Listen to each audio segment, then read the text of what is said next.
katika kaunti ya Nairobi, na tume ambayo ilikuwa imetengwa na kufanyia mahojiano kwa wale ambao watakuwa wana kiti hicho wa Gusii.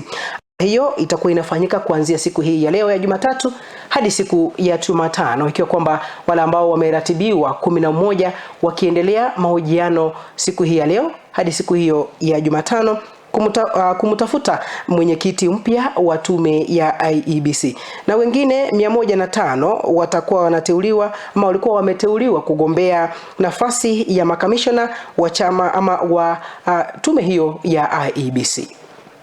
You told us that you have been in service 23 years and counting.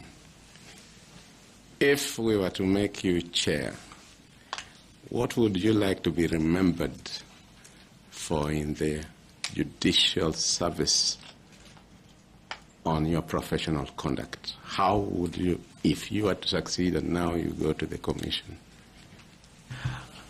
I think my colleagues on the bench I would like them to respect. They would respect me. I would like to be remembered as a person who was respected by my colleagues and my peers, and I think that is sufficient for me, because that was a service, and I think I needed to be respected. I think I am respected by majority of my colleagues on the bench, and I have cut out a career that has spanned all these years with service and honor. Thank you, Chair. Have you ever sought to be promoted to the higher court? Yes. And what experience have you had there?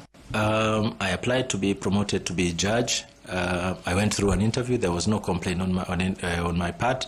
I went through a process of interview, but the Judicial Service Commission to make. I was not one of those selected at the time.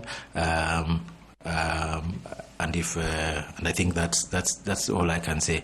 I was not selected.